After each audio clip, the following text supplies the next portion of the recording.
and obviously the biggest fight of the bunch is that main event. Oh At least boy. we're assuming it's the main event, as it's no title on the line, but the star power reigns supreme, and that's because Colby Covington goes up against Jorge Masvidal, the Ha. former teammates turned rivals, Dominic. Mm-hmm. So, out of these three fights, which one sticks out to you the most? Come on. I mean, hey, funny enough, this one just got announced. We're recording this on what, Wednesday night? It got announced yesterday on Tuesday. Yep, hot So off the presses. hot off the presses for us compared to all these other ones, anyways. But this is a great fight. This is the fight to make. You know, Colby's coming off of the loss and the rematch to Kamaru Usman. Masvidal's on a 2-fight losing streak, both to Usman.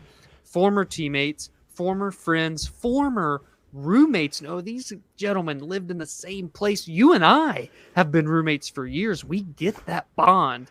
So could you imagine basically us two going out and fighting? That's what we're getting here, folks. Yeah. This is the equivalent of the Battle of the Joeys. I'm just saying. Yeah. But seriously, man, this is an amazing fight. You obviously have the insane pace and grappling and ever improving striking of Colby Covington. Masvidal, street Jesus, is that what he calls himself, right? Street Yeah. Jesus.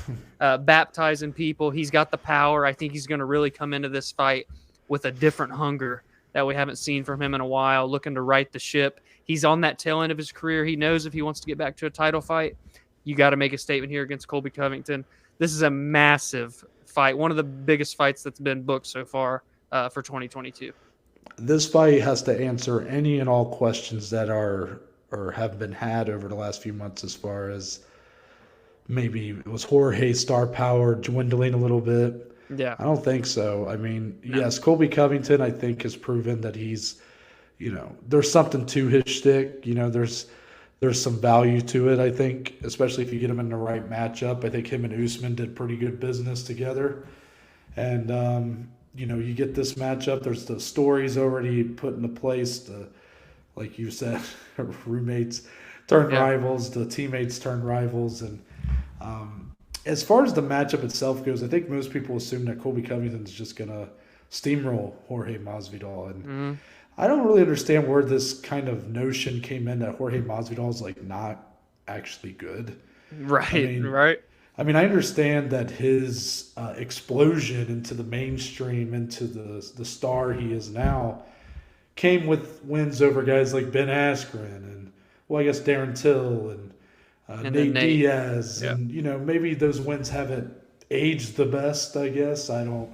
I still think they're phenomenal wins in the fashion that they happened. Yes. But he was doing this before that too. I mean, not Mm-hmm. necessarily not in the same fashion, but I look back to even a loss. Like he had a fight against Damian Maia back at like UFC 211, Yeah. and he nearly won that fight.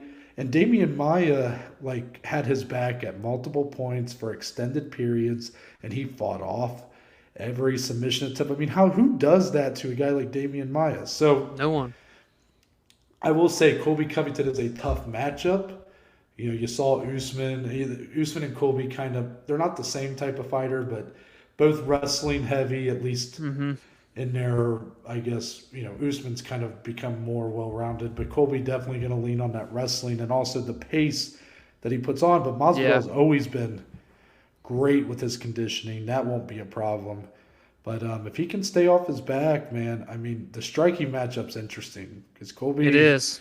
Colby nearly got put away a couple times in that last Usman fight. Could really see that. Masvidal's got, I would like to think, has a little bit more power than Usman. I don't know, maybe not. Yeah. But it's a phenomenal fight. I can't say anything about it. I was wondering if the UFC would really commit to putting this in a main event slot. It felt like Masvidal he's only fought twice in the last, a year and a half, and both Yeah. were title fights to Usman. One was a really boring fight that he did step up and take on a week's notice, but then didn't fight again until he got a rematch Yeah. months later, and Yeah. he got knocked out cold. Mm-hmm. So I was wondering if maybe his star power had already reached its peak, and while maybe it still has, this is the biggest fight you can make that's not involving Conor McGregor for a title. Yeah, And Dominic, we may not be done with this card. I think a rumor on the street, Dominic. dude, But dude, they got to do Dustin Poirier versus Nate Diaz in the co-main event, right? dude.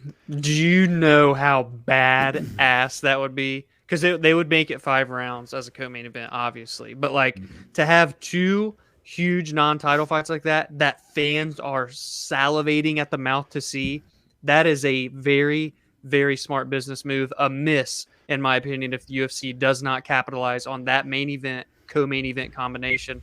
Oh my gosh, if they do that, woo! Sign Come me on, up. boys. Put the politics aside. Let the But man you got to fight. do it. Who cares if he goes and boxes Jake Paul after? Just fucking give us the fight, damn it. Yeah. You're gonna get the pay-per-views on this one. Don't worry. So yeah.